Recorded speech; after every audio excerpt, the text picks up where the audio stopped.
Hola, buenas tardes. ¿Qué tal? Con gran puntualidad empezamos esta conferencia de Luis Puelles. Yo soy Carolina, del Círculo de Bellas Artes, y nada, os quería solo contar un poquito el origen de esto. No sé si habéis visto en vuestras sillas que tenéis un pequeño descuento para la exposición de Max Ernst, porque desde Navidades estamos como en una temporada surrealista en el Círculo, ¿no? Hemos tenido unos telones de Dalí maravillosos que estuvieron en el teatro en Navidad. Ahora tenemos todavía la exposición de Max Ernst. Nuestras Navidades para familias fueron todas en torno al tema surrealista. En fin, que estamos aquí embarcados en esta revisión desde muchos aspectos del surrealismo, y creo que con esto terminamos con este pequeño ciclo de hoy y mañana. Mañana a esta misma hora estarán Antonio Rivera hablando de surrealismo y cine, sobre todo de Buñuel y Lynch, y Marifé Santiago de Dorothea Tanning, que son los dos del Departamento de Filosofía y Sociedad de la Complutense, con cuyo grupo de estética contemporánea estamos organizando estas pequeñas jornadas. Y yo creo que con esto terminamos la parte de charlas o de humanidades relacionadas con el surrealismo, pero todavía queda la exposición de Max Ernst, que os invito a verla si no la habéis visto. Y nada, presento mínimamente a Luis, con quien hicimos, me lo ha recordado él, porque yo ni me acordaba, hace año y medio así, unas jornadas que estuvieron súper interesantes de Picasso y la filosofía, que hemos hecho un pequeño libro que salió en otoño, que recoge las intervenciones de aquellas jornadas y también que os invito a explorar porque estuvo muy interesante. Luis Puelles es catedrático de Estética y Teoría de las Artes en la Universidad de Málaga. Ha sido profesor invitado en diferentes lugares, en México, en Francia, en Milán, en Nueva York. Y entre sus libros, pues yo destacaría, quizá el que salía el primero por orden cronológico, es La Estética de Gastón Bachelard, porque soy muy fan de Bachelard. Y luego los más recientes, que están algunos en la editorial Abada, como Imágenes sin mundo, Modernidad y extrañamiento, o Verse morir en el interior de Barba Azul, o El asalto a la belleza en torno a la estética del grotesco, que está en la editorial Maya. Y yo creo que con esto ya doy una pequeña pincelada.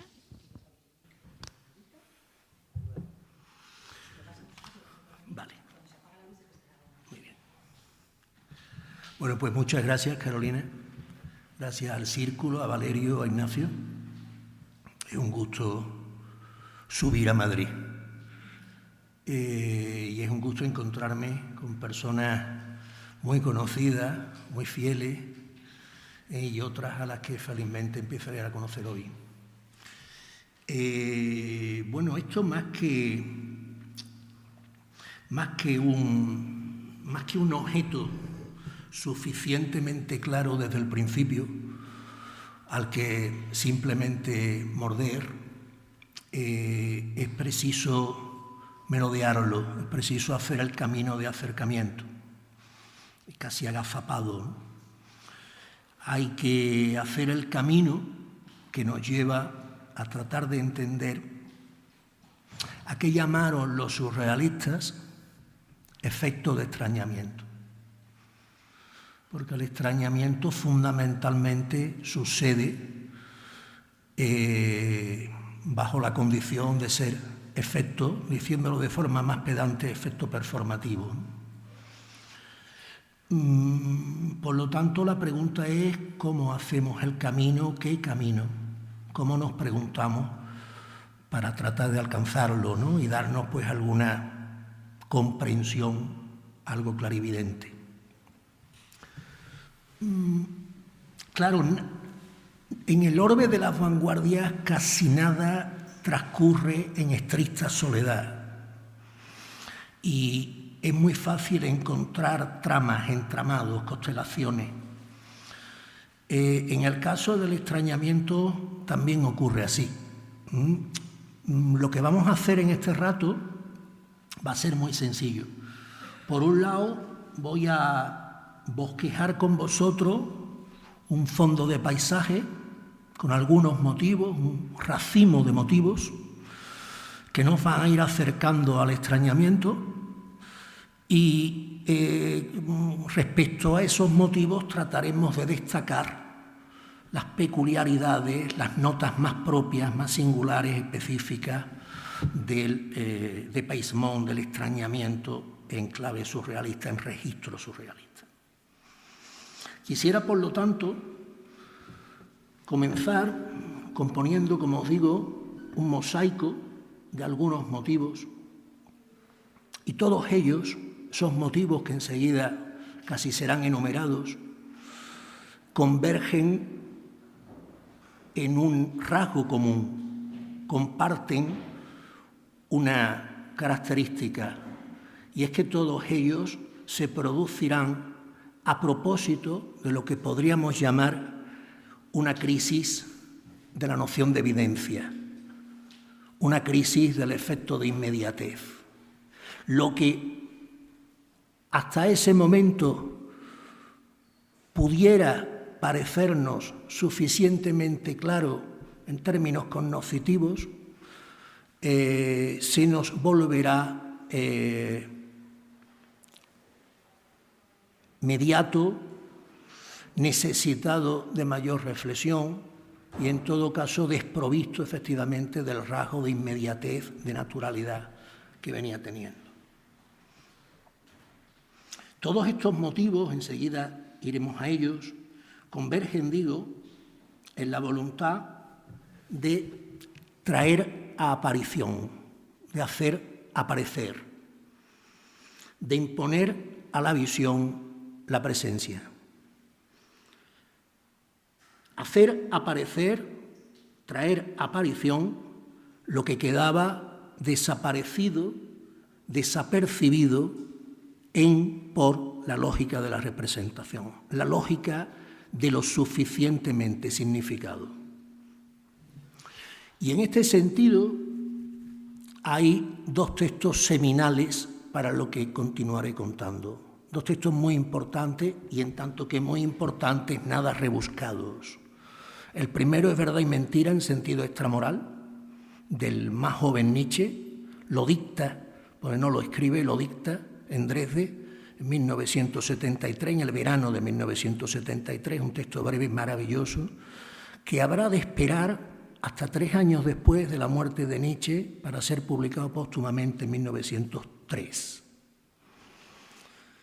Un año antes se ha publicado, estamos hablando del inicio del siglo XX, 1903, un año antes se ha publicado un texto maravilloso, que seguro que todos conocéis, que es la Carta de Lord Chandos. Una carta de Hugo von Hofmannsthal, Carta de Lord Chandos. Son los dos grandes embriones de lo que podríamos empezar a llamar crisis del efecto de inmediatez.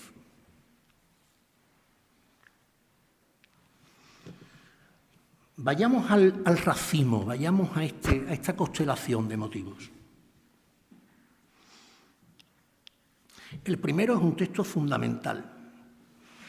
Es un escrito de 1917.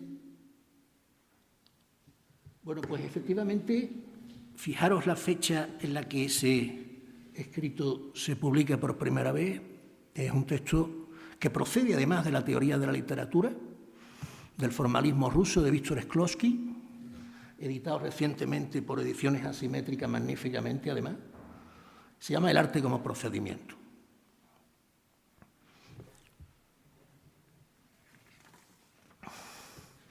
Es ahí, en este texto de 1917, donde aparece por primera vez la noción de extrañamiento. En ruso, la palabra ostranenie. Shklovsky advierte, lo cito, si examinamos las leyes generales de la percepción, vemos que una vez que las acciones llegan a ser habituales, se transforman en automáticas. Deja de ser perceptibles. De esta manera es como una gran parte de nuestras actividades cotidianas ocurren en el medio de lo inconsciente. Yo no sé si yo mantendría eso de lo inconsciente, lo dice así, y lo automatizado. El arte, por lo tanto, será cometido de la acción artística desautomatizar cuanto los hábitos de reconocibilidad, de demasiada reconocibilidad, han ido velando, opacando, volviendo romo. Shklovsky escribe esto. El objetivo del arte es dar la sensación de que las cosas como visión y no como reconocimiento. Aparece aquí esta confrontación que nos va a guiar, que nos va a acompañar, a mí me parece fundamental, entre visión y reconocimiento. que probablemente, ya que hemos hecho mención del texto de Nietzsche del 73, pues en aquel aire de época podríamos perfectamente situar la pintura de Cézanne, la poesía de Mallarmé. De las potencias de lo visible y la visión, contra su asimilación, contra su ensimismamiento, estoy teniendo en la memoria el Menón platónico, conocer ese ensimismar, conocer extraer lo desconocido a los esquemas de la reconocibilidad. Y habría otra manera de decirlo. La confrontación de la presencia en su inmediatez traumática, chocante, también acaso reveladora, contra sus representaciones ya significadas, o sea, la presencia contra la representación.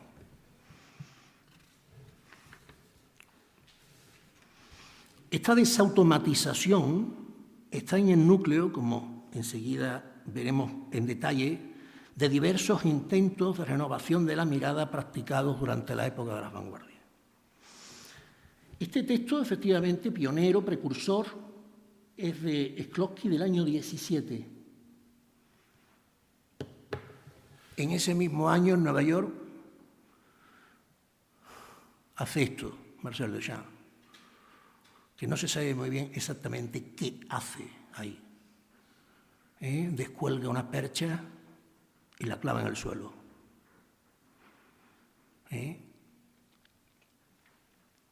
Del mismo año, 1917. Una percha clavada en el suelo, a la que llama, como veis, Trebuchet, con la que tropezar. Esto es lo que significa Trebuchet. El verbo trebuchet significa dar un traspié, un paso en falso. El sustantivo de trebuchet, viene de la Edad Media, significa catapulta, la máquina, ¿verdad?, de guerra que conocemos como catapulta, para lanzar piedras. Este lanza directamente visitantes de galerías. Tropezar, trabucarse, fijaros la proximidad entre trabucarse y trebuchet, verbo cuyas acciones, según la RAE, son trastornar el buen orden o colocación que tiene algo.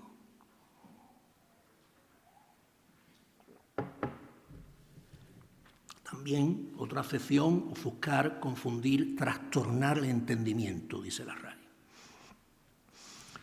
Esta obra deliciosa de Marcel Duchamp es todo un manifiesto sobre la resistencia del objeto a no perder su presencia. Pero también una espléndida alusión a la obra de arte como máquina con la que tropezar. El siglo XX sabe mucho de esto. Y perder el equilibrio. La noción de extrañamiento tiene mucho que ver con quedar en desequilibrio, quedar desestabilizado.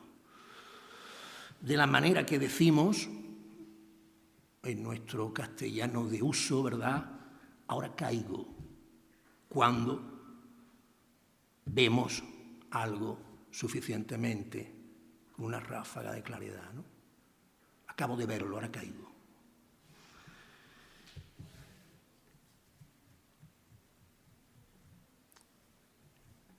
Bueno, este Marcel Duchamp, yo creo que además menos previsible que otros anteriores, como la rueda de bicicleta, etc., evidentemente sería el segundo motivo a considerar en todo esto, antes de entrar en las notas particulares del surrealismo, pero imagino que habrá filósofos en la sala que recordarán que muy poquito antes, en 1913, aparece la primera formulación fernando husserliana de la epopea, en Ideas, el volumen de Ideas.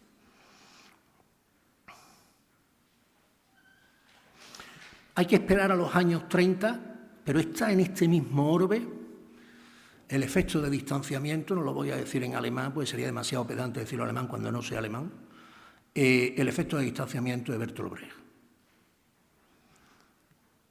Y coetaneidad y en perfecta coherencia con Bertolt Brecht y su teatro del distanciamiento, efecto V, montajes, fotomontajes, colas políticos, etcétera, etcétera. Fotografía de orientación más política, ¿no? De Hirfield.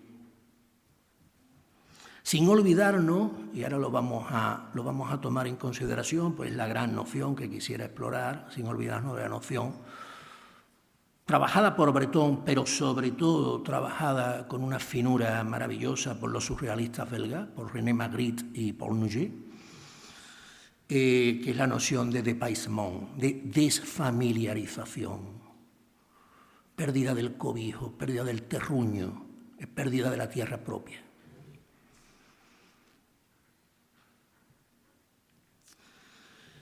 Por otro lado, podríamos sumar a esta ristra, podríamos sumar lo maravilloso cotidiano de Louis Aragon. Obviamente, si hemos recordado a Husserl solo para hacer la mención mínima, ¿verdad?, ¿cómo no acordarnos de la Aletheia de Heidegger?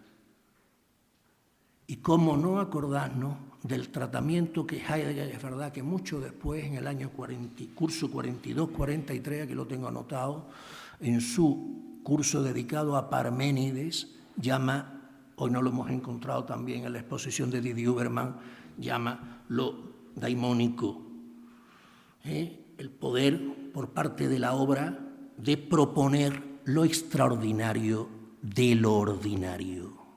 Es maravilloso. Sin olvidar, y no por cercano o menos relevante, la deshumanización del arte de Ortega y Gasset del año 25. Podríamos unir en este paisaje de fondo, va de suyo, es tan previsible que casi no podríamos ni mencionar, que podríamos permitirnos casi ni mencionarlo, es el texto de Sigmund Freud, de 1919, citado hasta el aburrimiento, de lo siniestro, lo ominoso, lo desacogedor, etcétera, etcétera. Pero 1919 es también, en esa primavera de ese año, cuando el jovencísimo André Breton y su amigo Philippe Soupault componen les champs magnétiques, los campos magnéticos. Y en 1919, cuando Giorgio de Chirico, tan importante en todo esto, Giorgio de Chirico, publica en Valori Pratici su gran texto fundacional, fundamental de la pintura metafísica. Como uno lleva muchos años dando clase, a veces casi prefiere pararse y preguntar si alguien quiere decir algo. Yo tampoco estoy afanado, ¿sabes?, en decirlo todo. Entonces, si alguien quiere levantar la mano, ni siquiera tiene que esperar al final. Bueno, yo con muchísimo gusto, yo creo que todo lo que sea ir hablando menos. 5 notas con las que ahora sí poner el cerco a qué significase el extrañamiento surreal. 5 notas. Y eso va a ser lo que yo quiera contaros hoy. La primera es brutal. La primera no se nos puede dejar pasar. Vamos a hacer un brevísimo inciso. Yo llevo muchos años con más o menos suerte atareado a rachas, atareado en la poética surrealista, sobre todo centrado en la obra de Breton. Hay 2 grandes patas, creo yo, en el legado del surrealismo más ortodoxo. 2 patas, además, que se corresponden en una simetría inversa de forma maravillosa. Hoy vamos a hablar de la segunda. Estamos hablando de la desautomatización, es de lo que estamos hablando. La primera es el automatismo. Precisamente he hecho mención de los campos magnéticos, de la escritura automática. Estas son las 2 grandes patas, los 2 grandes troncos, las 2 grandes matrices. A través de ellas o a partir de ellas podemos alcanzar otros flecos y dar otros tentáculos, ¿no? Pero los dos grandes troncos son cuánto se implica en el automatismo y, por lo tanto, en el desprendimiento de la conciencia para que emerjan, ¿no?, los sustratos psíquicos más profundos, como dice la definición del 24, pero también esta otra. Y las dos se contienen en el primer manifiesto. O sea, probablemente, efectivamente, Carolina lo recordaba, llevamos meses de mucha zambullida en el surrealismo. Está la exposición en Mafre de Estrella de Diego.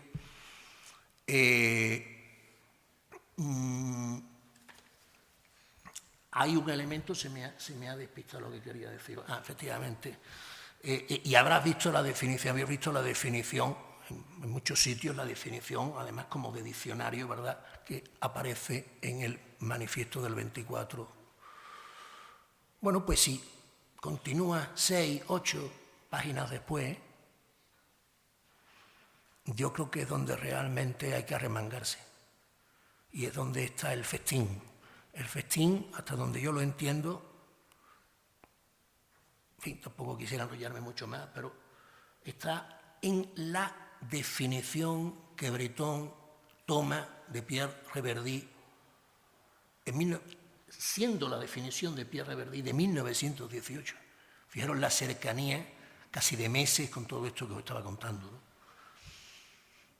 La imagen es una cita que Breton hace de Pierre Reverdy.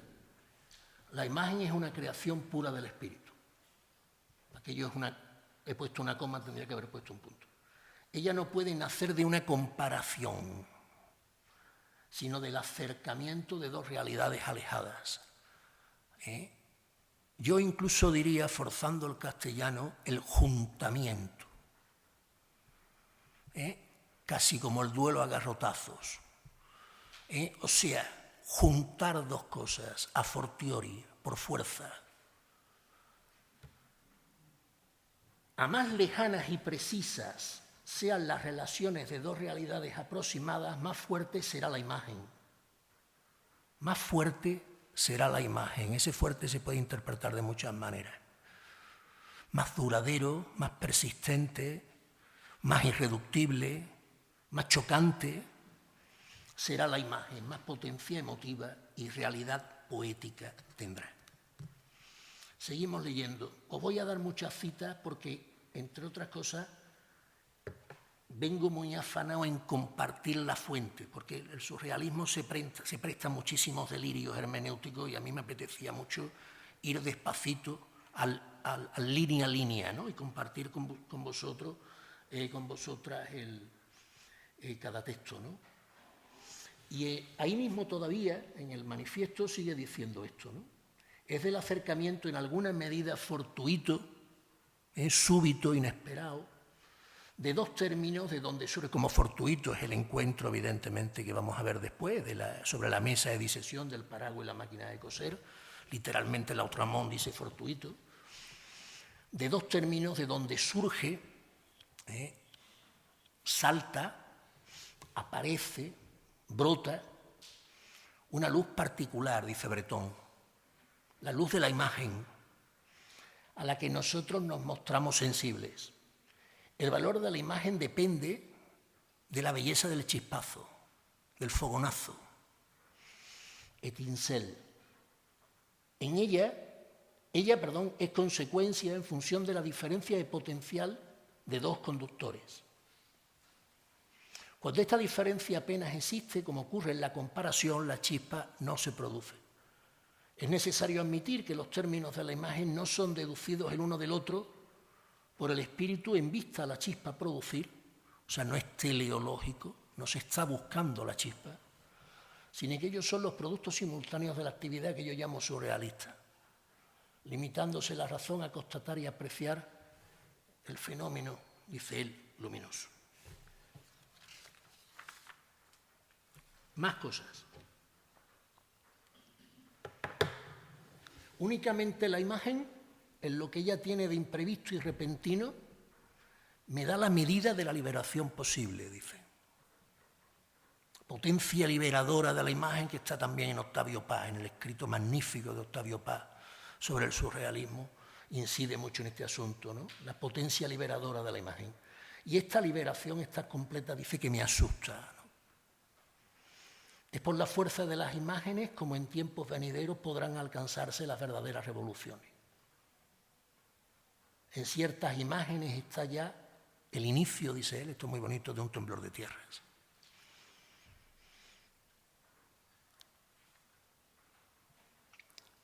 Algo más de 20 años después, lo que viene ahora, es del 46.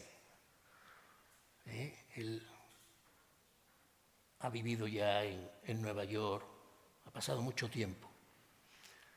La imagen, especialmente la metáfora, ha sido considerada por los surrealistas el vehículo por excelencia, vehículo poético por excelencia. Esta imagen que reposa en el acercamiento repentino de dos realidades alejadas pierde la mayor parte de su poder al ser aplicada. Esto también es verdad cuando su uso lo ha traído al dominio de los lugares comunes. Para mí hay una pieza aquí, hay un elemento aquí que me parece fundamental, ¿no? Y es justamente la resistencia de la imagen a ser como una curdina disuelta, diluida.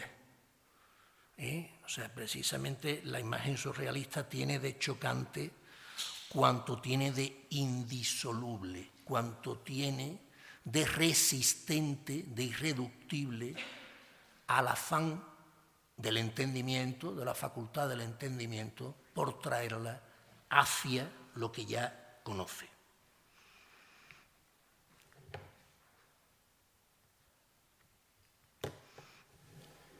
La segunda noción, después de esta primera que ha sido, pues bueno, un poquito a golpe de cita y para introducirnos mínimamente, ¿no? La de imagen, es la de collage. Y la de collage nos lleva aquí, claro, nos lleva, antes lo mencionaba yo, nos lleva a la mesa de Lautréamont. Contenida, presente, ¿verdad?, esta extravagancia de Lautréamont, ¿no?, el canto sexto de los cantos, ¿no?, donde efectivamente provoca sobre una mesa de disección, ahí la tenéis, esto es un fetiche de los surrealistas, esto lo versiona Dalí, lo versionan 40, y bueno, a mí me apetecía mucho traer esta de Man Ray, en homenaje a Lautréamont del 33 y esta. Efectivamente, una estrategia primordial en la capacidad de la imagen moderna para hacerse presencia, para imponerse a la mirada como presencia, no para proponerse como representación, sino para imponerse, resultar chocante, inasimilable, es sin duda el collage, con el que toman carta de naturaleza dos atributos intrínsecos a la poética surrealista, cuáles son el surgimiento de lo insólito. Ya efectivamente Breton hace un momento nos ha ilustrado, nos ha acercado a esta posibilidad de lo insólito, del surgimiento, ¿verdad?, de lo inesperado, de lo no conocido hasta ese momento, y la justaposición de lo heterogéneo, de lo que pertenece a órdenes de naturaleza diferentes, ¿no? Lo imprevisto y lo trastocado, digo, provocan la aparición de una imagen, de una visión, recordando lo que nos decía Shklovsky, una visión irreconocible. Ya que efectivamente estamos en esta jornada de un modo u otro dedicada a Massens, a mí me apetecía muchísimo, aunque el texto es un poco extenso, es muy bonito, también nos sitúa en 1919, fecha, año en el que bueno, hemos constatado la aparición ese año de algunos de estos motivos. Para él, el descubrimiento del collage, para el propio Massens. Esto está en escritura, en la traducción, por cierto, de Perrin Ferrer en Polígrafas, ¿no? Es un texto muy bonito. Un día de 1919, encontrándome en un día lluvioso, en una ciudad a orillas del Rin, me sorprendió la obsesión que ejercían sobre mi mirada las páginas de un catálogo en el que figuraban objetos destinados a la demostración antropológica, microscópica, psicológica, mineralógica, paleontológica. encontré reunido en el catálogo elementos de figuración tan distantes, esto tiene que ver con lo que hemos leído en Breton, tan distantes que la misma absurdidad del conjunto provocó una intensificación de las facultades visionarias. Hizo nacer una sucesión alucinante de imágenes contradictorias, dobles, triples, múltiples, que se superponían con la persistencia y la rapidez que caracterizan a los recuerdos amorosos y las visiones de Dormeville. Tales imágenes reclamaban planos nuevos para encontrarse en un nuevo territorio desconocido, muy bonito como lo dice el plano de no conveniencia, plano de no adecuación, de no conveniencia.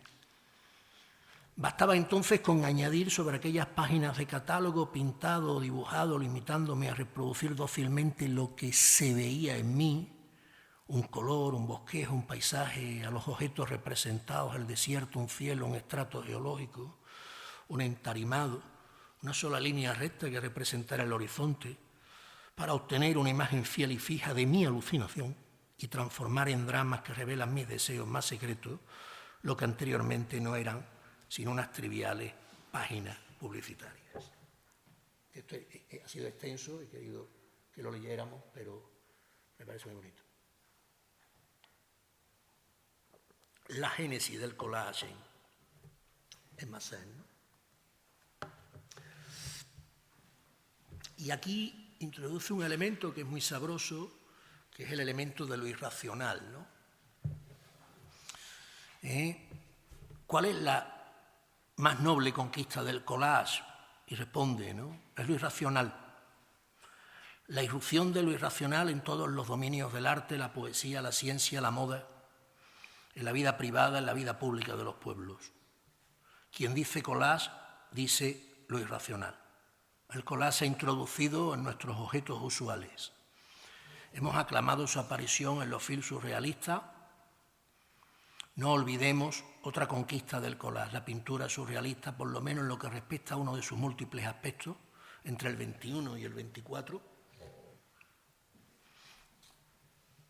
¿Cuánto llevo? Muy bien.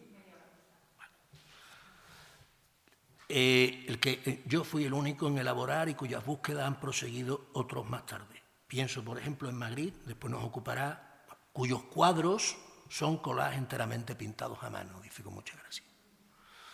Y Dalí. Tercer punto.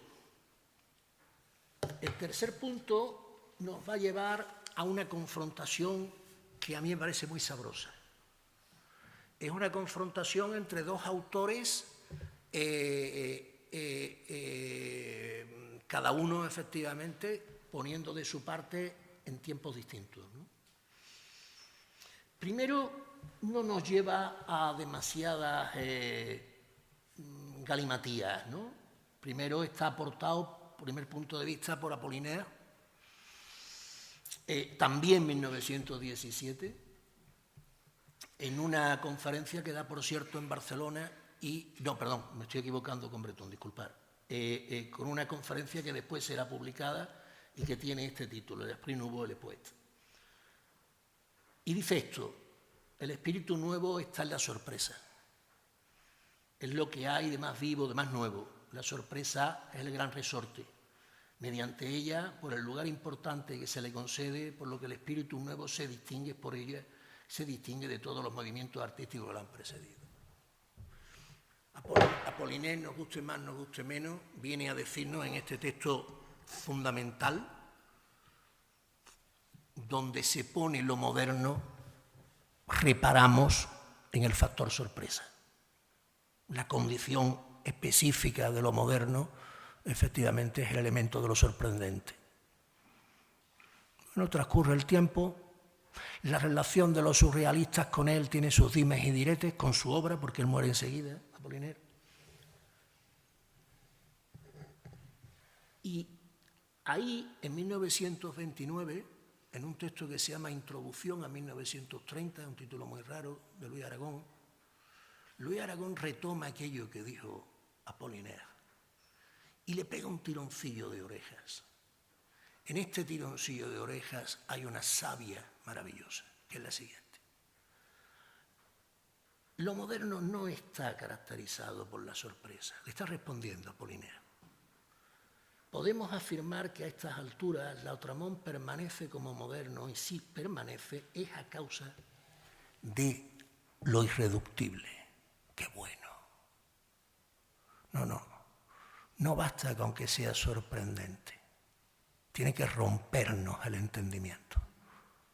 Tiene que impedirnos poder traerlo a ser pensado.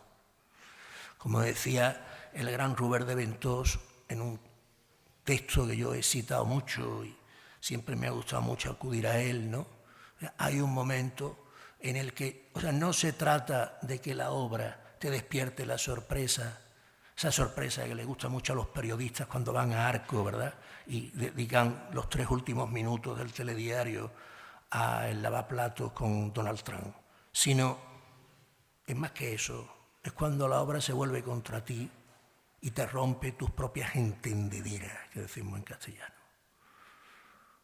O sea, cuando la obra cuando tú no pasas de rositas, cuando la obra ha dejado de ser un objeto para la complacencia estética y se ha vuelto un objeto de confrontación, acaso, contra lo que ya traías de, vuelvo a decirlo, suficientemente conocido, suficientemente reconocible. Lo que dice ahí Robert de Ventós, de una manera prodigiosa, él habla de una noción, yo la iba a introducir, pero lo cierto es que, de hecho la estoy introduciendo ahora, aunque no la traigo escrita, que es la noción, dice Robert de Ventós, de desreconocimiento. O sea, ni siquiera estamos hablando de irreconocibilidad. La irreconocibilidad es una bobada. Lo irreconocible está sobrevalorado. Un ovni es irreconocible. Si un ovni no me ataca, realmente me da un poco igual. A mí lo que me preocupa es dejar de entender lo que he venido entendiendo, que es lo que le pasa al Orlando de Hugo von Hofmannsthal. Y es lo que va a pasar en el texto de Freud del 19. O sea, cuando la obra actúa contra lo que sé. O sea, la obra contra el Menón platónico.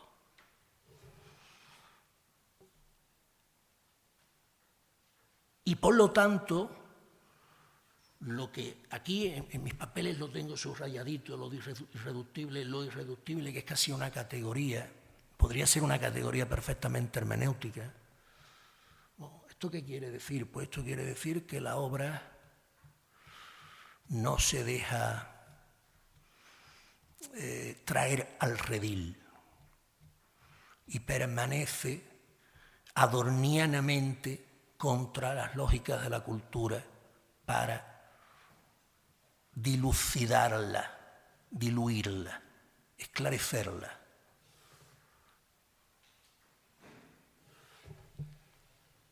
Lo irreductible, digo, más que el simple desconcierto de lo sorprendente,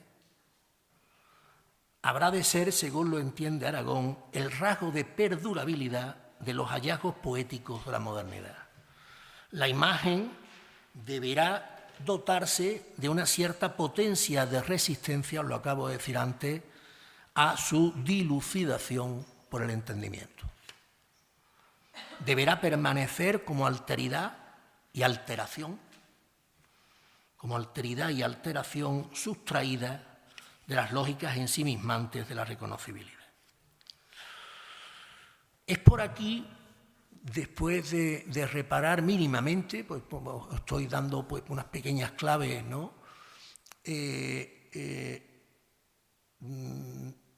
A través de lo irreductible como alcanzamos la cuarta noción, la cuarta consideración que quisiera hacer, que nos va a llevar efectivamente a la noción, como aparece ahí en cursiva, de Paismont, ¿no?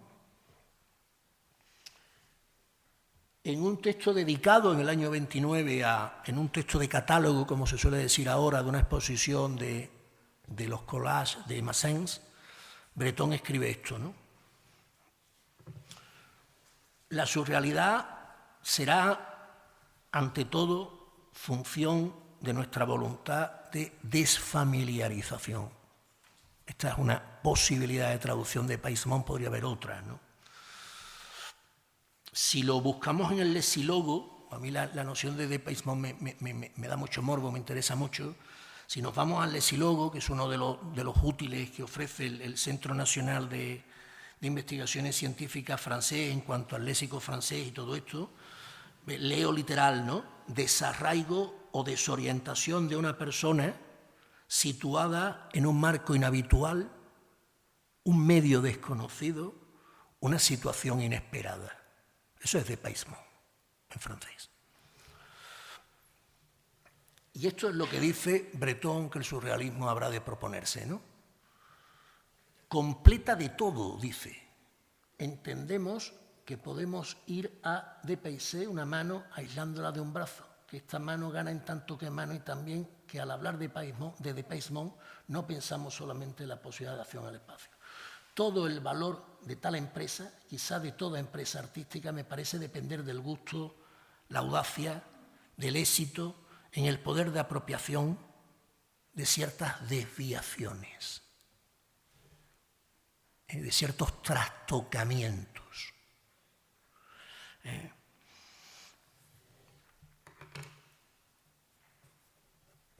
Palabras sinónimas de Peysmont, según el diccionario Egarmont, extravío, embarras, perplejidad.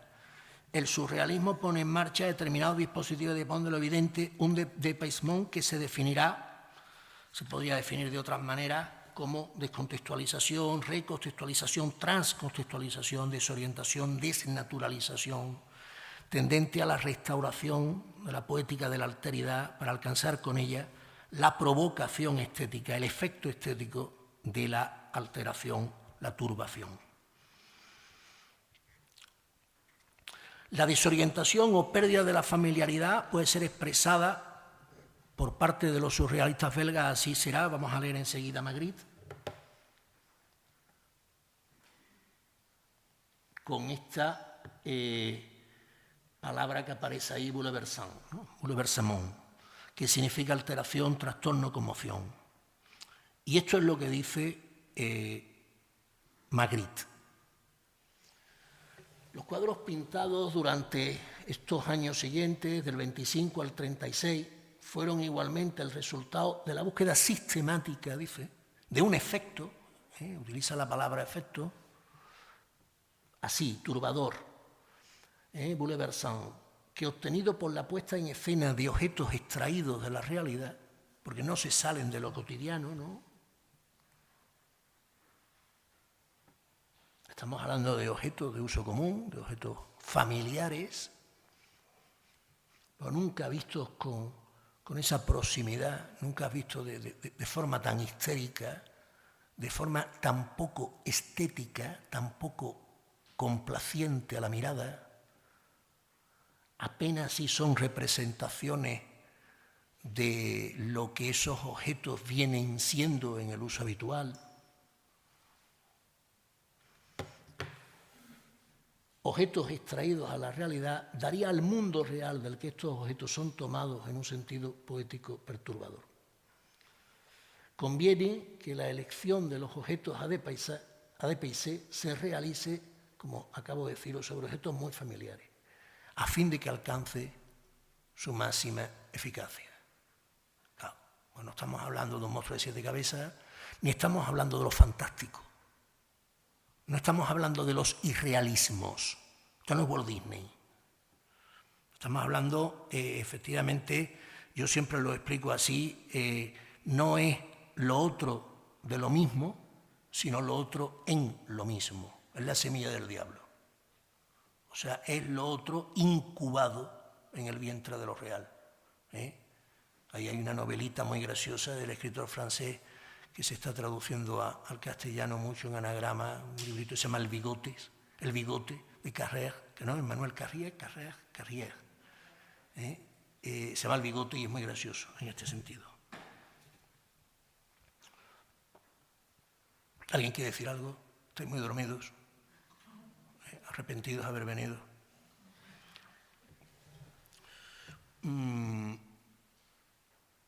Bueno, pues a mí mí me queda ya poco, Ignacio. No perdamos la paciencia, me quedan 3 o 4 minutos.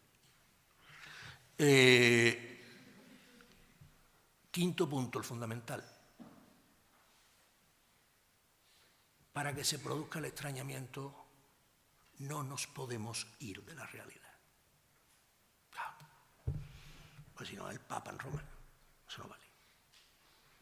Todo esto o es ateo o no es. Evidentemente. Aquí no hay vida en otro planeta. Y esto es clave. Y es clave observar. Yo tengo, en su momento me compré los 4 volúmenes de Gallimard de la obra de Breton, papel Biblia, en fin. Y él insiste muchísimas veces en este asunto. Hace unos meses pudimos hacer en el Pompidou Málaga un seminario dedicado a Breton, y quienes asistieron, algunos felizmente están esta tarde aquí, puedan recordar la insistencia con la que nos dimos la observación de este detalle, ¿no? Que es la reivindicación de lo que podríamos llamar el plano de inmanencia. No hay ninguna trascendencia en Breton, no es un flipao. El elemento de la fantasía no encaja aquí. Es muy interesante cuando el MoMA hace la primera gran exposición sobre surrealismo, año 39, si no me falla la memoria, poquito antes de que Breton llegue escapando de los nazis a Nueva York. Y el MoMA, bueno, asesorado por una serie de gente, estando Dalí, por cierto, muy cerca, sí, vamos a montar una exposición, va a ser la primera exposición del desembarco del surrealismo parisino, además como muy ortodoxo, ¿no?, en New York, y le vamos a llamar arte, surrealismo, no, perdón, Dada, surrealismo y arte fantástico. Eso le gusta mucho a los ingleses y a los americanos. Y Breton le dio tiripatí. Por ahí no paso. Porque yo no estoy en la suprarrealidad, en la transrealidad. Yo estoy en los mimbres de lo real desconocido, desapercibido, desatendido. Ahora lo vamos a ver. A mí la quinta, la noción de inmanencia, me parece fundamental. Os voy leyendo para no desordenarme y ahora, si queréis, nos detenemos un poco más en algún punto.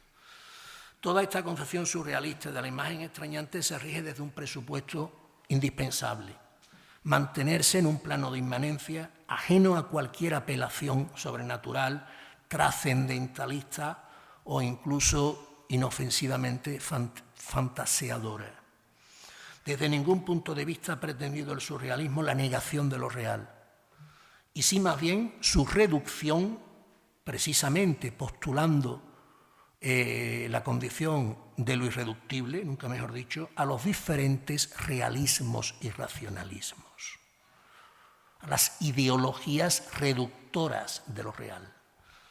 Se pretende una mayor conciencia de realidad, una mayor lucidez de realidad, más lúcida y más amplia.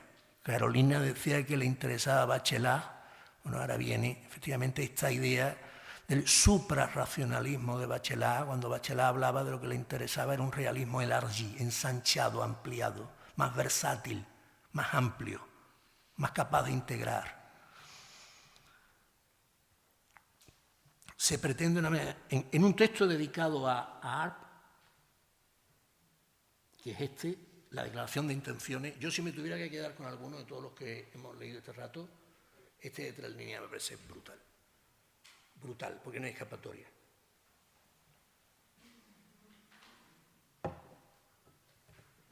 Lo surreal estaría en la realidad y no sería ni superior ni exterior.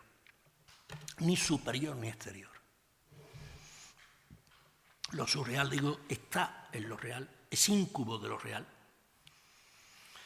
En este sentido, voy terminando ya, el surrealismo no es un irrealismo, no es una versión de las poéticas más o menos fantásticas tan del gusto de los románticos y los simbolistas, si bien surrealismo, esto se ha dicho de todas las maneras, ¿no? Está muy adeudado con la tradición romántica y simbolista, pero efectivamente en este sentido no.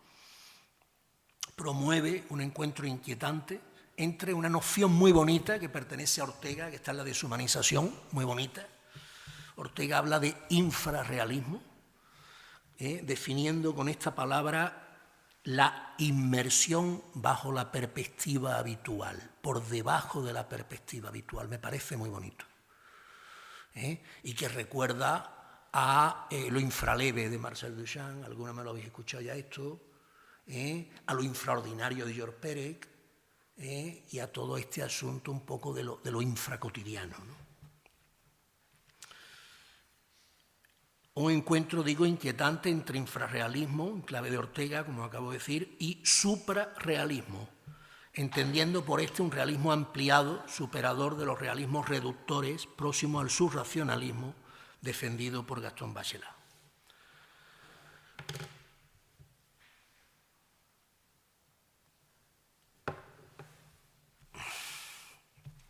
Quedan 3 citas y si queréis, pues por supuesto hablamos un poco hasta que toque irse.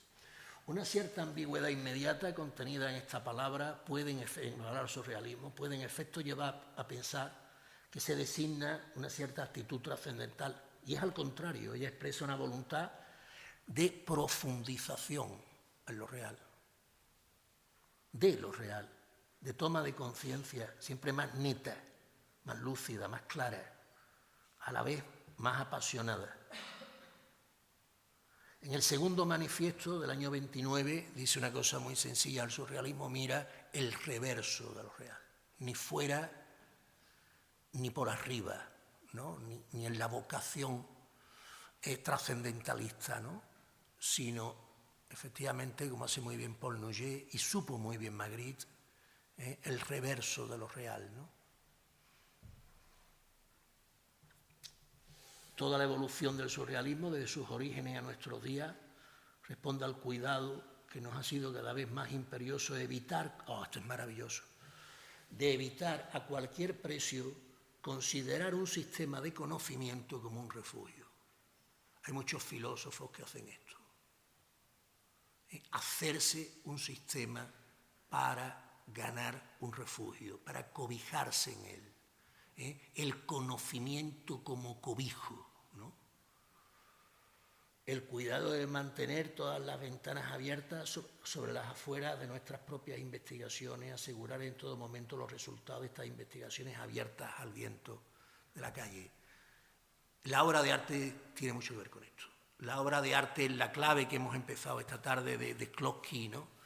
De la desautomatización, de sacarnos de las pautas de ensimismamiento, etcétera, etcétera, traernos lo desreconocible, lo que rompe nuestras propias hábitos, etcétera. La obra de arte está enormemente impregnada de esta vocación, ¿no? Conducida por esta vocación, ¿no?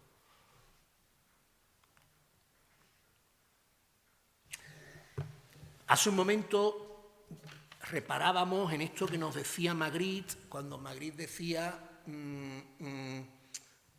importante del objeto a perturbar es que sea familiar. Nos vale si es familiar. Y de hecho, si miráis los cuadros de Magritte, es así. O sea, hay brochas de afeitar, hay caballos, hay objetos que no son nada extravagantes, ¿no? Y dice Magritte, los escritos, algo maravilloso, ¿no? Yo creo que aquí hay un caudal de posibilidades muy bonitas, ¿no? Hay un sentimiento común del misterio, un sentimiento aceptado del misterio, ¿no? Provocado por las cosas que hemos venido a llamar misteriosas, ¿no? Como el programa este de Cuarto Milenio, que habla de cosas misteriosas, ¿no? Tú lo pones y sabes que va a hablar de cosas misteriosas. Pero el sentimiento supremo no es ese. Es el sentimiento no familiar, no al uso, no común, no previsible del misterio, suscitado por las cosas que tomamos, que consideramos naturales, familiares, nuestro pensamiento, entre otras. Y Benjamin que, bueno, pues efectivamente todo esto de lo mistérico, ¿no?, le ponía un poquito nervioso y le recordaba cierto romanticismo, etcétera. Dice, bueno, Benjamin, además, hay que decirlo, detecta muy pronto el valor del surrealismo. Esto es una cosa admirable. O sea, cuando él llega y se instala en París, ¿no?, para hacer el proyecto de los pasajes, que mi amigo Fernando Guerrero tiene editado en Abada magníficamente, te encuentras con que enseguida lee El campesino de París en el año 25, Le Paysan de París, magnífico, de Luis Aragón, y en alguna carta dice, bueno, en fin, no puedo dormir por la noche, ¿no?, lo estoy leyendo y tal, y me tiene súper enganchado. El campesino de París, un texto maravilloso del año 25. Pero a mí lo que me parece curiosísimo de Benjamin es lo pronto que detecta, el radar que tiene para darse cuenta de la relevancia del surrealismo, o sea, en ese mismo momento, ¿no? O sea, es como un día después, ¿no? Toda investigación rigurosa de los dones y fenómenos ocultos, surrealistas, alucinatorios, exige una aproximación que una mentalidad romántica nunca podrá acometer. De poco sirve, en efecto, recalar con tonos patéticos o fanáticos los aspectos enigmáticos de lo enigmático, que es lo que hacen las religiones, y los metemiedos, y los Iker Jiménez. Podremos penetrar el misterio solo en la medida en que nos crucemos con él en lo cotidiano. Y fijaros lo que dice al final. A través de una mirada dialéctica, bueno, dialéctica aquí un poco en la clave de cruce, de intercambio, ¿no?, que perciba lo cotidiano como impenetrable y lo impenetrable como cotidiano. Y aquí, igual que del texto de Aragón, de las breves palabras de Aragón, nos quedamos con lo irreductible, aquí nos quedamos maravillosamente con lo impenetrable. Lo impenetrable, lo que efectivamente al mostrársenos resistente a nuestros medios cognitivos, nos arroja súbitamente afuera de lo propio y hasta de lo familiar, a la intemperie, sin los acogimientos de la representación y sus reconocibilidades. Lo que no se deja tomar por nosotros. Lo impenetrable es lo que se resiste a ser nuestro objeto de representación, la presencia que no se deja coger por la representación.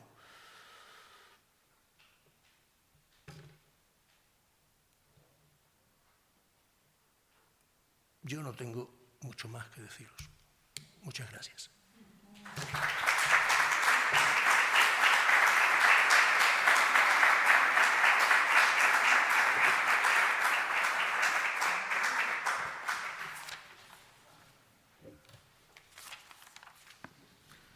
Hola. Pues nada, abrimos turno de diálogo y de preguntas con Luis, si os animáis.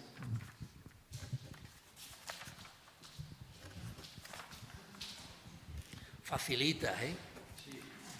Cuando uno viene a Madrid viene un poco asustado. No, me ha parecido maravillosa su disertación y todo el tiempo estoy pensando en algo, a ver qué deduce usted.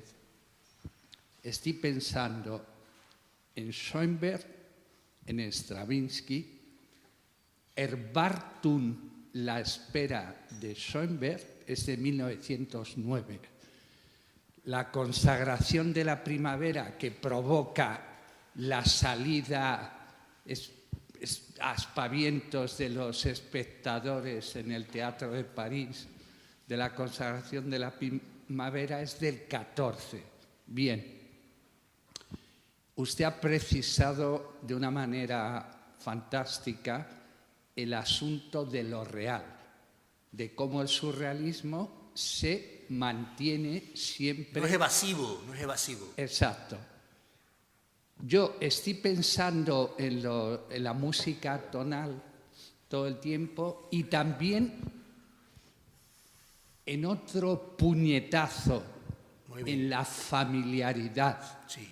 y en la convención burguesa que supuso, dentro de la exposición del 25 en París, dedicada a las artes decorativas, el pabellón ruso de Melnikov. Entonces, me pregunto y le pregunto, seguramente ellos, los atonales o Melnikov y los constructivistas, se sitúan fuera de la realidad, en contraposición a lo que usted nos ha contado. Pero seguidamente estoy pensando que tampoco, que en realidad ellos están dentro de la realidad. Y eso que las experiencias en música atonales, si uno las compara, bueno, estoy pensando cuando usted hablaba de la realidad que habla Breton del arte, en los cuadros de Remedios Varo, que ejemplifican de una manera, a mi juicio, total, esto de lo que habla Breton en las citas que usted nos ha trasladado. Pero la pregunta en el fondo es esta, que yo a un mismo tiempo estoy tratando de responderme. Por un lado, pienso que la música atonal se ha situado en otro sitio, o el pabellón ruso de Melnikov, pero al mismo tiempo estoy pensando que no, que en realidad todos están jugando con la realidad, que no se sitúan en otro planeta. ¿Cómo lo ve? Bueno, a mí me retrotrae a lo que decía al principio, ¿no? Todas estas poéticas que usted menciona son poéticas de traer a aparición, ¿no? No son poéticas que se mantengan en el regocijo de las apariencias, sino que a partir del siglo XIX la voluntad poética es otra, es la voluntad de traer a aparición, ¿no? Hace un momento, con un amigo aquí presente, hablábamos de Odilon Redon, ¿no? A propósito de lo que tiene que ver con la música, con estas músicas abstractas del siglo XX, estas músicas contemporáneas, yo no diría nada demasiado diferente a lo que puedo decir a propósito de otras artes. ¿Qué es? Hacerse aparecer, hacerse aparición, es volverse opaco. La cultura dirige, esto que Deleuze llamaba la lógica del sentido, a asimilar el mundo, elaborando su transparencia para la significación. La obra de arte actúa de modo diferente, actúa perseverando, persistiendo en su opacidad. Por eso estos autores, Boulez, Schoenberg, Berg, son muy molestos de escuchar, son muy difíciles de escuchar. Como decía Shklovsky dice que la obra de arte tiene que dificultarnos la percepción. ¿Por qué? Porque es que yo no estoy, perdonad que es la tercera vez que lo digo hoy, yo no estoy en el afán de complacerte. Yo estoy en la experiencia de hacerme opaca, porque viviré mientras me mantenga ininteligible, mientras me mantenga sustraída, dice la obra, de su afán de explicación sobre mí.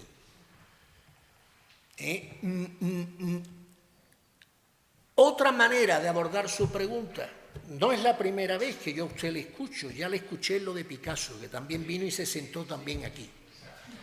Se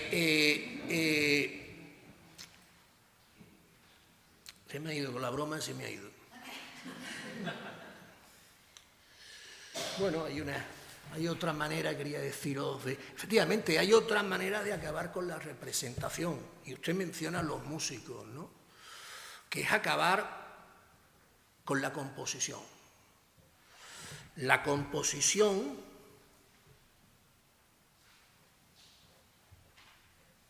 en términos clásicos, la composición impide que una parte de esa composición se vea demasiado en detrimento del resto.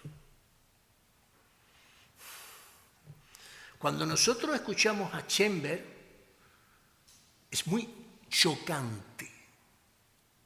¿Por qué? Porque es una obstrucción a nuestra inteligibilidad. Porque no lo podemos componer.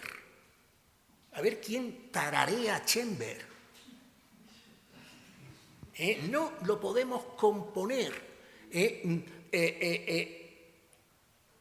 Yo ahora estoy escribiendo una cosa sobre El ángel exterminador de Luis Buñuel. Y bueno, el jueves que viene tengo una cosa allí en Málaga y estoy también dándole vueltas, ¿no? ¿Y qué es lo que hace Luis Buñuel en El ángel exterminador, como hacen muchísimas poéticas de los años 60, porque todos estos atonales van a llegar a los 60, la escuela francesa, etc.? ¿Y qué hacen ahí? ¿Qué hacen? Romper la composición volviéndonos histéricos. Histéricos. ¿Por qué? Porque hay una parte, aquello que Barthes hablaba del puntum, ¿no? Hay una parte que destaca imponiéndose al órgano sensible, puede ser en este caso el oído, puede ser la mirada, de una manera que no se deja, permitirme el verbo un poco burdo, deglutir. Masticar, integrar. Hay un libro muy bonito, en una colección, por cierto, dirigida por Félix Duque hace muchos años, de José Luis Pardo, se llama Sobre los espacios. Y habla de las diferencias entre pensar, me acuerdo ahora muy bien, está en la colección esta, falla la memoria, de colección dirigida por Félix Duque, que no es en Acal, es en otra, ¿dónde está Sobre los espacios? ¿Te suena, Fernando? ¿Conoces tú? ¿Qué editorial es?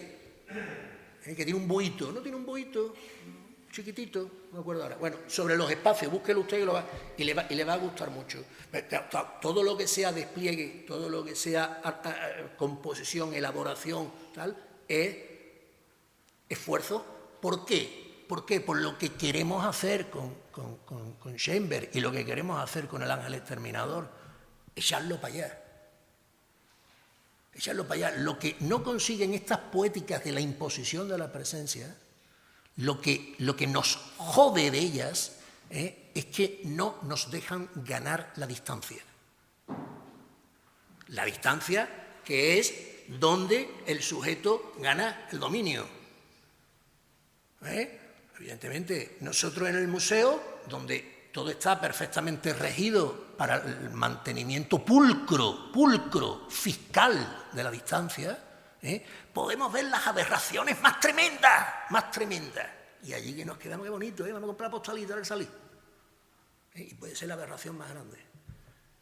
¿Por qué? Porque estamos erigiendo todo esto en un espacio de distancia kantiano, por decirlo de forma pedante, en el que el sujeto estético es el sujeto de dominio.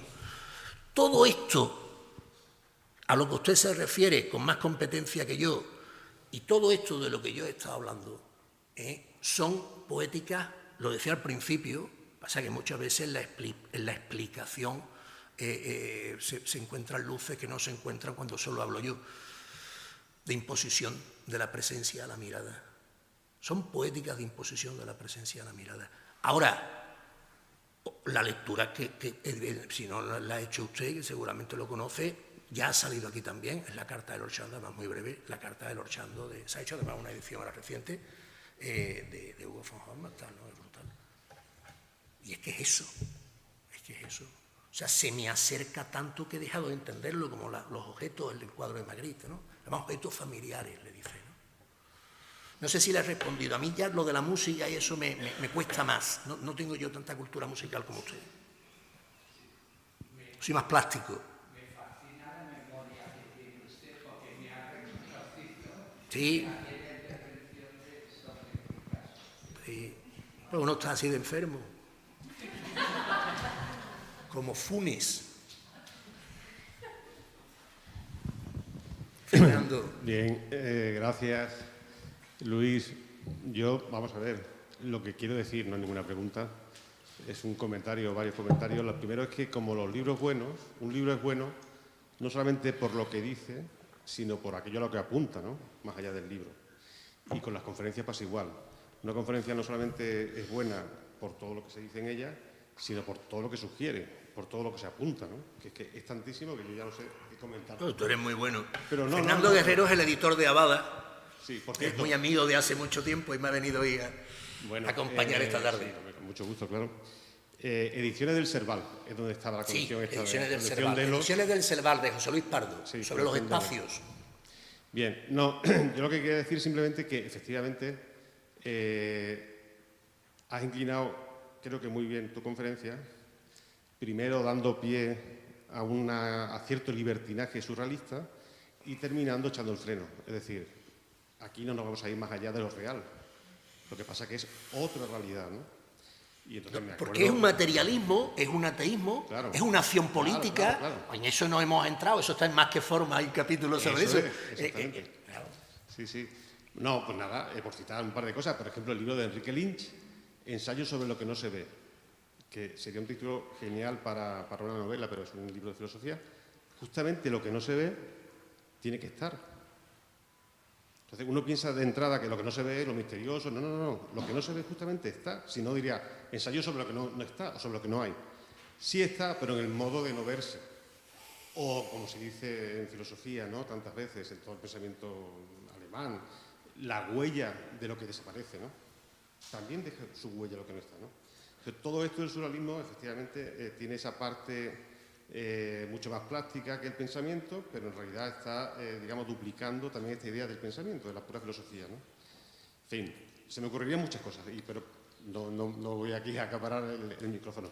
Simplemente, por terminar, los surrealistas, como siempre se asocia a este juego de realidad de una mano cortada, una paraguas, hasta no sé qué, parece que se hacía, y a veces me consta que sí, que se hacía, digamos, en un clima poco serio, por así decirlo, ¿no? Pero a la vez hay un estudio muy serio, muy serio, ¿no? Y como citaste al principio a Cézanne, me gustaría citar una frase que se me quedó grabada de Cézanne, hablando de su propio trabajo, que decía que él para trabajar necesitaba silencio. Bueno, Unamuno también decía, yo con ruido no veo, ¿no? Con ruido no veo. Pues eso, ¿no? Decía, yo para pintar necesito silencio, mucho silencio. Pero no el silencio del eremita, no la soledad del cartujo, sino la soledad y el silencio del muerto.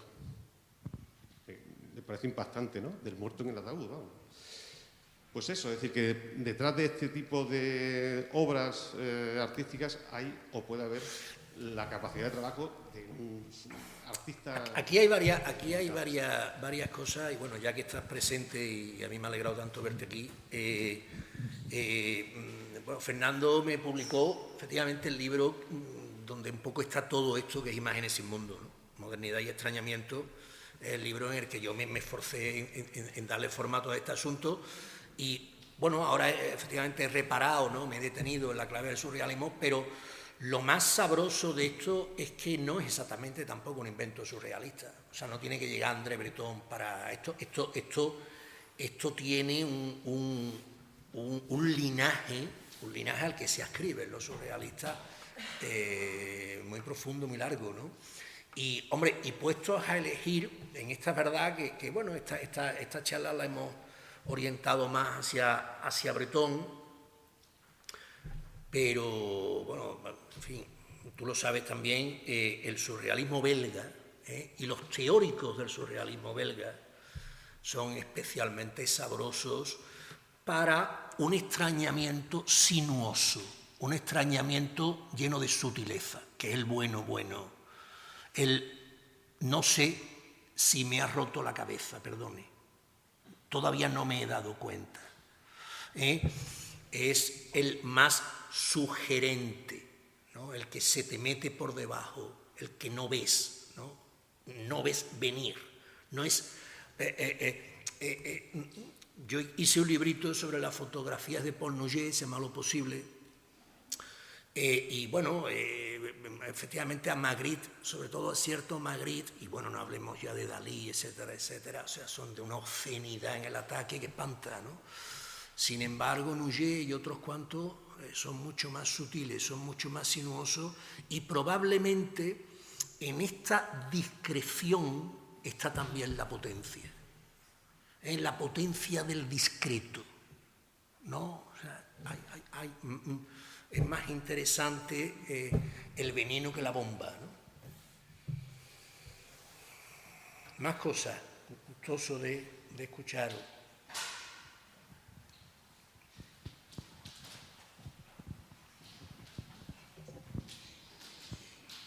No, que estaba pensando en lo que, o sea, en algún momento de la charla he desconectado un ratito porque cuestiones familiares, entonces igual me he perdido justo la parte en la que estaba esa transición. Sí, no, es interesante, no ha sido eso. Pero había una parte, al principio estabas hablando de cómo había unas citas, ¿no?, de Bretón y demás, de cuando dos imágenes que no, más o menos que no han estado nunca juntas, la potencia de la imagen que se produce, ¿no?, cuando juntas unas, que es lo contrario de la familiaridad, de cuando juntas cosas corrientes como pertinaz, sequía, que siempre va junto, ¿no? Entonces, entre eso y pues Magritte poniendo una caracola en un señor con corbata, me parece que hay un abismo. No lo sé. O sea, a mí me parece que Magritte que pierde... O sea, que me gusta mucho lo que leo y luego veo los cuadros y digo, ¿sabes?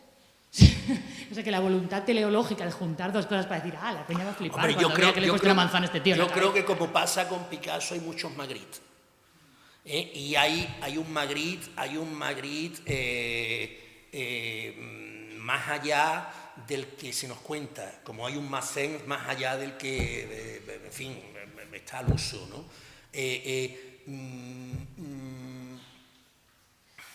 Pero no es como demasiado, lo decía ahí también en otra cita, como que no podía haber teleología, o sea, que no había la voluntad explícita de hacer saltar la chispa del desconcierto o del desasosiego, sino que era como un procedimiento como ¿Sabes sutil, lo que ¿no? creo? Tú sabes lo que creo, que a pesar de que casi por una cuestión de economía de medios y de facilidad hermenéutica nos escoramos permanentemente hacia el legado plástico del surrealismo, el surrealismo empieza siendo un grupo de escritores, un grupo de poetas, y tiene un ramalazo literario que da explicación de lo siguiente.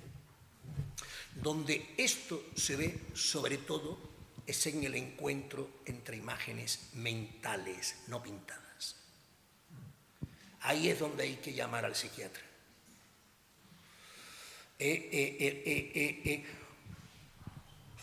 Hombre, si tú estás leyendo, ¿no?, Le Chant de Maldoror, de 1856, 60, por ahí anda, lo he sabido ahora mismo, no me acuerdo.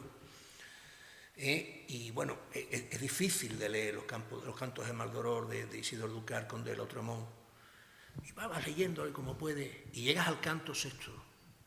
En el libro de Imágenes y Mundo está, llega al canto sexto y dice, bello como el encuentro fortuito de una máquina de coser y un paraguas sobre una mesa de disección. ¿Tú qué dices?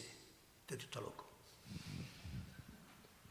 O sea, eso ha sido escrito, pero eso es eminentemente una imagen mental. Hablaba de Bachelard. Bachelard nos advierte enormemente acerca de algo que es muy importante, y es de qué manera exteriorizar empieza a ser fosilizar la imagen. Una cosa es la imaginación creante y otra cosa la imagen creada. Entonces, cuando hablamos de esto, ¿de qué hablamos? No hablamos del encuentro suficientemente ya adquirido por la cultura. Es que Magritte, ¿tú has estado en Bruselas? Hombre, es que es como Málaga con Picasso, o sea, es todo Magritte, ¿no? Entonces ya llega un momento que pierde cualquier tensión alteradora. Ahora, probablemente donde mejor se encuentre la camada de la imaginación surrealista sea en el interior de nuestras propias cabezas. Por eso, el surrealismo gana mucho desde mi punto de vista. Yo todavía no he visto la exposición, se lo decía a ella, no, se lo decía a Teresa, mañana la veré, en los formatos pequeños, en las obras menesterosas. En las obras menesterosas. Yo frecuento mucho la Fundación Picasso de Málaga, no el museo, sino la Fundación Casa Natal, y tienen allí el catálogo razonado que hizo David Silvestre de Magritte. Y me pongo a mirarlo, y hay unos dibujitos, unas anotaciones, que son como los carnés de Picasso, como los cahiers, unas anotaciones, unas cositas, que dicen, aquí es donde está Magritte. Magritte no está en el anuncio publicitario que te encuentras en el aeropuerto de Bruselas. Está en esta, y al surrealismo, como a ciertas músicas, le va muy bien lo poco y le va muy bien lo pobre, porque y esto es muy Bachelard, en el fondo son ráfagas de intuición, o sea, tampoco es necesario que lo pintes muy bien, o sea, tampoco es necesario que, ahora, desde luego, dos cosas, y ya me callo. Primero, te sugiero que mires, yo no sé si está aquí en la de Mafre de 1924, que ha hecho Estrella de Diego, no la he visto todavía, la serie de la subversión de las imágenes de Paul Nouget, que es maravillosa, y después, en otro tono de conversación, a mí me parece que en gran medida Magritte está muy toqueteado, ¿no? muy traído a...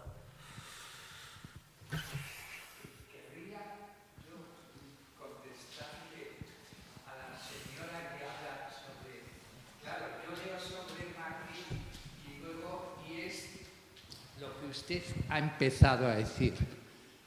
Yo durante muchos años, yo soy artista, durante muchos años veía a Magritte y podía entender, podía acercarme, podía gustarme, pero cuando uno visita Bruselas, pero no como turista, no se dedica a rondar por la Gran Place y aledaños, sino que uno tiene el privilegio de que lo montan, de que lo suban en un coche y atravesar esas rectas infinitas, esa cuadrícula, entonces es cuando uno cae en la cuenta que Magritte lo que está haciendo durante todo el tiempo es pintar Bruselas. Si uno se mete dentro en la cabeza a Bruselas, vive Bruselas, entonces no tiene que leer ningún manual para comprender a Magritte, porque no hace otra cosa... Hay que tener ganas, ¿no? ¿Cómo? Meterse a Bruselas en la cabeza hay que tener ganas, Sí. Bueno, simplemente eso. Ahora, el extrañamiento vino del norte. El extrañamiento viene del norte. Hablaba el compañero de Bruselas. Hombre, y más arriba. Pues, si te vas a Gand, si te vas a Amberes... bueno, ya es que te cagas de miedo en una parte. Hay un autor que a mí me pirra, que se llama Léon Spiliart, que es el gran simbolista belga, anterior a Magritte, que es la portada que le pusimos a Imágenes sin Mundo, fueron las cajas aquellas de Léon Spiliart, es, desde mi punto de vista, la semilla de lo que todas estas vanguardias surrealistas harán después. Léon Spiliart, maravilloso. Bueno, que me ha interesado mucho lo que has comentado, de que realmente donde está el surrealismo, donde está lo real, es en lo mental, más que en lo pictórico, ¿no? Y bueno, se me ha ocurrido asociarlo un poco al tema, bueno, hablamos de la locura cuando estaba hablando de los transmontas, que está loco. Precisamente el tema del delirio, justamente, se define por eso. Precisamente el delirio, el psicótico, concretamente, es que no se puede acceder a una significación y, bueno, pues impone lo real. Y ese es el... Muy bien, claro, ¿Vale? magnífico. Entonces, bueno, por decirte eso, ¿no? Claro. Y iba a decir alguna cosa más, pero bueno, que me ha parecido fantástico. Claro. Y me ha parecido tu exposición, pues es que he hecho una síntesis que me ha gustado mucho. Claro.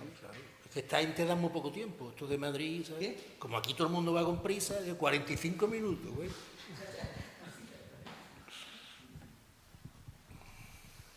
¿Podría considerarse al Bosco como un precursor del surrealismo? ¿Cómo?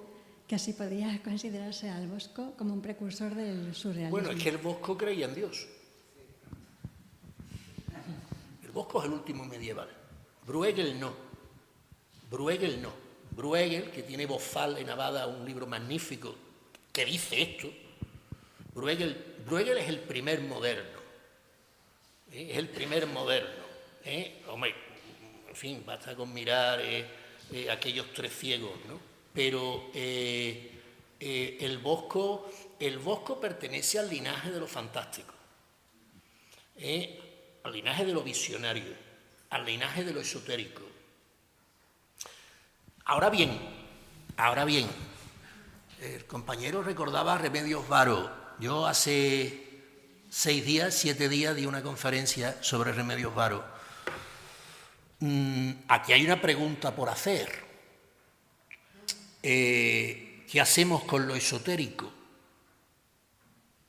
Probablemente en la sala algunos de vosotras seáis historiadores del arte. ¿Cómo piensa la historia del arte al uso lo esotérico? ¿Con qué medios? ¿Desde qué presupuestos hermenéuticos? No sabe. Se cree que es, y otra vez es del cuarto milenio. No sabe. Y sin embargo está ahí. Algunos me lo habéis escuchado, pero permitidme que lo recuerde porque creo que viene al pelo de la intervención de la compañera. Cuando se cae la imaginación de vocación mimética, que va a ocurrir entre el 18 y el 19, sobre todo con Ingres, a partir de Ingres, no tiene sentido seguir afanado en la reproducción objetiva de lo real. Aparece la fotografía en el 39, etcétera, etcétera. Para el siglo XIX se desarrollan dos planos de imaginación, dos regímenes de imaginación. El primero es una imaginación alteradora, trastocadora, esto me lo habéis escuchado, trastocadora, que va a estar en los caprichos de Goya, va a estar en Odilon Redon, va a pasar por Giorgio de Chirico, para alcanzar esto que hemos visto esta tarde. Pero hay otra tradición que también muestra su disconformidad con los abusos de una imaginación agotada en la perfección objetivista, que dirá, no, vamos a reanudar las fuerzas primigenias, vamos a irnos a la unidad originaria. Hombre, claro, esto nosotros en el siglo XXI, pues, ¿qué está diciendo el tío este? ¿No? Bueno, ahí hay Inma Klein, por ejemplo, que es una visionaria maravillosa. Ya a principios del XIX, a la vez que Goya está con los caprichos, William Blake está ilustrando a Swedenborg. Hay una imaginación trastocadora que tiene un gozne maravilloso en 1790 en la crítica del juicio kantiana, que va a ser retomado en la teoría de la imaginación de Baudelaire. Pero hay otro siglo XIX que comienza en Swedenborg y que va a enganchar con las correspondances de Baudelaire, ¿o sí? Y esta segunda ha quedado absolutamente orillada. Bueno, tampoco es que yo me vaya a matar ahora en rescatarla, ¿no? Pero hay visionarios, alquimistas, ahí está la Remedios Varo. Y la gente mira con mucha atención a Remedios Varo. Tiene un puntito kitsch, pero la gente mira con mucha atención a Remedios Varo. Leonora Carrington. Entonces, aquí hay unos elementos que a mí me interesan mucho, que son la pregunta por las fuerzas primigenias. Porque, claro, podemos jugar a alterar las formas, que es lo que hace el surrealismo en el 20 y lo que hace Goya con los caprichos, en una tradición del grotesco, en una tradición que es la del grotesco. Ahora, hay otras poéticas de rescate, de recuperación de lo primigenio.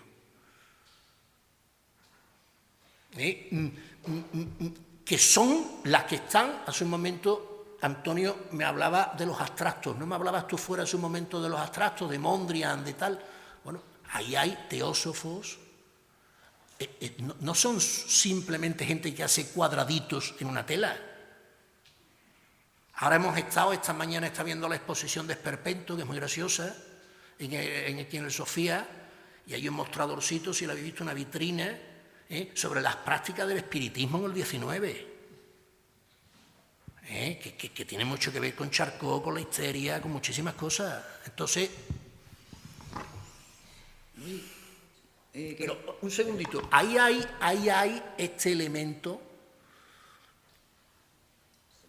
Yo no creo que el Bosco, así como así, nos conduzca a los mimbres del surrealismo. No lo creo. Ahora bien, hay otra pregunta.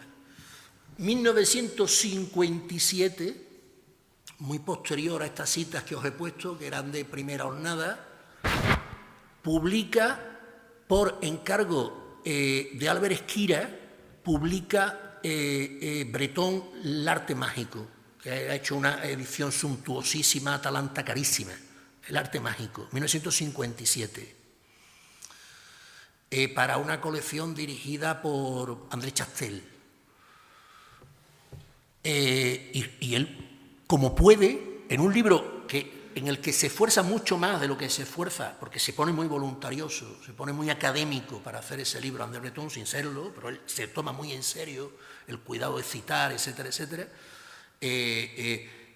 1957, André Breton, viejo ya con una veteranía que le permite ver cosas, no es un chiquito, advierte que hay un espacio de la creación humana que está quedando sin pensar.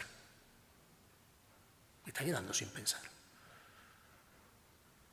Texto de Lascaux, de Georges Bataille, de Lascaux, Nacimiento del Arte del 55, el arte mágico del 57, de Breton. Entonces, vuelvo a decirte, tampoco es que yo a mí ahora me dé por la mística, pero bueno, ahí hay unos espacios que no se saben pensar. Ahí hay unos espacios que no se saben pensar. Yo llego, a mí me parece, enseguida le escucho con mucho gusto, yo creo que el surrealismo se adscribe en una beta que es la de Jean-Paul, el ateísmo de Jean-Paul, el gozne entre un XVIII y un siglo XIX que trae a Víctor Frankenstein, que trae a Goya, el moderno de rollo. Ahí es de donde venimos. ¿Qué hay en el Bosco? Bueno, pues unos delirios muy grandes a partir de una tradición para él pervertida su concepción de los bestiarios medievales, de los libros sagrados, etcétera, etcétera. Pero tampoco soy especialista en el Bosco por dar solamente una opinión. Le escucho con mucho gusto, caballero. Adela, perdone. Sí. Pues resulta que como estoy hablando de la magia, y precisamente mañana se va a hablar del tema del Lynch, y del realismo. Bueno, tiene varias vertientes, de Remedios Varo. Bueno, pues estaba yo acordándome justamente de las dos versiones que, por ejemplo, hay de Dune, que una es de Wislin y la otra primera que se hizo Jodorowsky, precisamente, ¿no? Que bueno, fue un documental, al final no se llevó a cabo, pero ahí está el documental. Y bueno, precisamente Jodorowsky introduce, más que los términos que estamos debatiendo un poco, bueno, está basado todo en una novela realmente de ciencia ficción, ambas obras, pero Jodorowsky lo que introduce es con su teoría de la psicomagia precisamente lo mágico. Y bueno, me parece, y hay una diferencia entre el Dune de Wislin y el de Jodorowsky, y me parece que está muy bien traído, ¿no? Y también Jodorowsky justamente llevó también a cabo, por cierto, hablando también de temas de delirios y de locura, una serie de terapia, sí, y hacía intervenciones de terapia, bueno, se dedicaba a muchas cosas, pero en gente esquizofrénica, a través de la poesía, del cual él llamaba el acto poético, pues lo introdujo mucho en la clínica psiquiátrica de esquizofrénicos y tuvo unas intervenciones muy interesantes. ¿Vale? Gracias.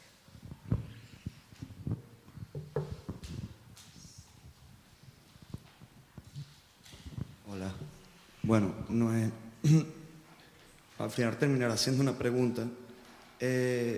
A ver, no es nada plástico precisamente, pero a mí la sensación que me quedó después de ver el contenido de la charla me dio como la sensación que me dio cuando leí a García Márquez, cuando leía a Cortázar, cuando leía a Murakami, porque sí es verdad que cuando leo muchas veces ellos desde de la cotidianidad me hacen plantearme, oye, lo que obviamente sabes que estás leyendo ficción, pero la ficción me plantea de tal manera que te hace entender que, oye, que lo que tú estás viendo realmente a lo mejor podría ser mentira o no. ¿Sabes? Esta sensación, como también la encontré cuando vi Quiere ser John Malkovich, de Spike Lee, Spike Jonze, sorry, que la sensación de que no estoy realmente en la realidad, pero estoy en ella. Todo esto se puede considerar surrealismo. Y más que surrealismo. O sea, el surrealismo no lo dijo todo sobre eso. El realismo mágico es surrealismo. A esta ristra que os contaba al principio, podríamos llegar a sumar Antoine Roquentin y La náusea de Sartre del año 38. Y podríamos seguir haciendo surrealismo y que fuera vigente. Y hay una condición que es condición necesaria para, de alguna manera, casi el espíritu de estas dos sesiones, de estas dos tardes, ¿no? De hoy, mañana y hoy, ¿no? Que algo que usted detecta muy bien, ¿no? Y es, o sea, el extrañamiento permanece mientras no acabo de averiguar si tengo que llamar al policía o al psiquiatra. Como cuando sueñas, como cuando no te das cuenta si estás soñando. Si consigo encontrar el teléfono y sé a quién tengo que llamar, entonces está chupado, entonces me he salido de ese efecto. Aquí el tema es esta idea que está en el pomo de la puerta de Antoine Roquentin. Ferdinand Alquier, que es de los pocos que se han esforzado por hacer una filosofía del surrealismo, habla de esto. O sea, es condición necesaria del extrañamiento la ilusión de un postulado de objetividad. Eso es lo que hay. Porque si nos quedamos en un sueño, un anuncio de Nescafé, no vale. Otra cosa, que es que creí que su pregunta iba por ahí, a la vez que le escuchaba estaba rumiándolo. Venga. Se me ocurre porque, ¿sabes lo que son los sueños lúcidos? ¿Los qué? Los sueños lúcidos. Bueno. ¿Sabes? Esto de que despiertan el sueño. Alguna vez me ha pasado. Cuando tú despiertas del sueño, cuando rompes ese truco, el oropel, cuando ya empiezas a ver el oropel después de la realidad, sigue siendo surreal a pesar de que te des cuenta de que sí es un truco. No lo sé. O sea, porque podría ser de repente hasta bonito, chistoso, de repente ver como el entramado que hay detrás un poco de un decorado de teatro, ¿no? O sea, ves lo que es real, pero sabes que lo otro, ¿sabes? Pierde su efecto. Entre las cosas que usted está diciendo, yo me he quedado un poco colgado de una punta que me interesa. Y es una idea que está también en la filosofía, que es la idea de encantamiento y reencantamiento. Es un asunto, cuando has empezado a hablar del realismo mágico, creí que ibas a ir por ahí. Es un asunto que a mí me cuesta mucho trabajo discernir, pero la tradición del encantamiento es, por ejemplo, la tradición del aduanero Rousseau.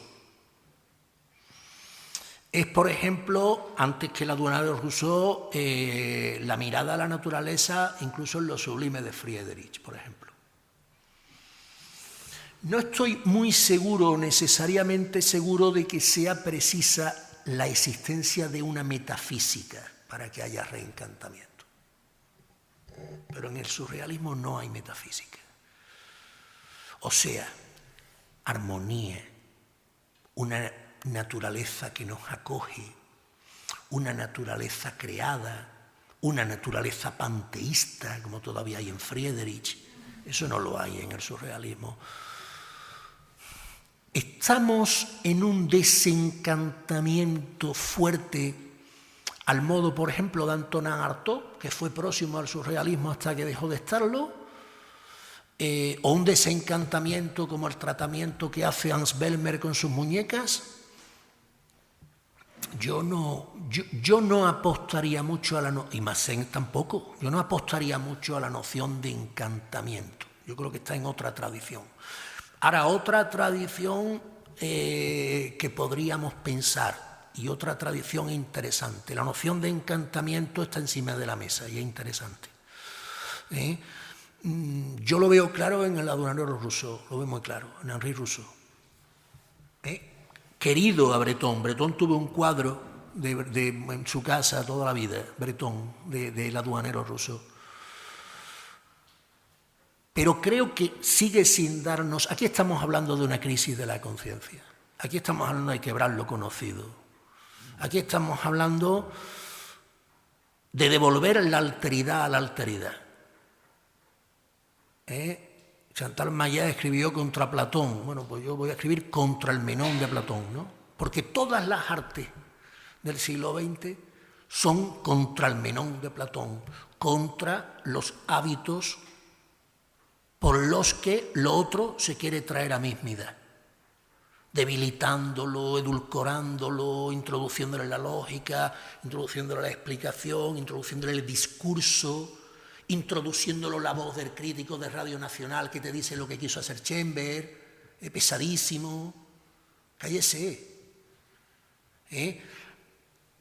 1970, mi amigo Fernando Guerrero lo sabe muy bien, a la muerte de Teodor Adorno, deja la teoría estética inacabada, sin pulir, encima de la mesa. Un libro que a mí me fascina, la teoría estética de Adorno. Probablemente esté hablando en todo momento de esto, de la resistencia de la obra, de lo que llamamos el arte, para no ser traído a cultura. Y fijaros perversamente la confusión permanente que se hace entre arte y cultura. O sea, cuando se inaugura la Feria de Arte, va el ministro de Cultura. Cuando hablamos de arte, hablamos de cultura. Cuando alguien sabe mucho de arte, decimos que tiene cultura. Los artistas son muy cultos. Hacen sus bellas artes, hacen sus másteres, van a librerías. Son muy cultos. Antoni Tapia también lo decía. Además, en las mismas fechas prácticamente que Adorno, un poquito después, en 74. Y aquí hay un resquemor que está, por ejemplo, en Paul Klee, los escritos de Paul Klee. Y, por supuesto, en Magritte, pero bueno, nos vamos a pensar otra vez en él. Cuidado con ser explicado. Porque cuando se te empiece a explicar, te cortan la picha, hablando en andaluz. Entonces, ahora, a cambio formas, como le decía esta compañera, formas de hermetismo, tal, pues tampoco yo me lanzo a esa piscina abiertamente. O sea, yo ya tengo muchos años para esto, ¿no? Pero no, el surrealismo responde a un nihilismo. Y yo creo que responde a un nihilismo desencantado. No hay encantamiento. Bueno, yo creo que vamos a terminar, ¿no? Podemos hacer ya así un bonito colofón y nada, deciros que mañana os esperamos con la segunda parte del ciclo con Marifé Santiago y Antonio Rivera. Gracias.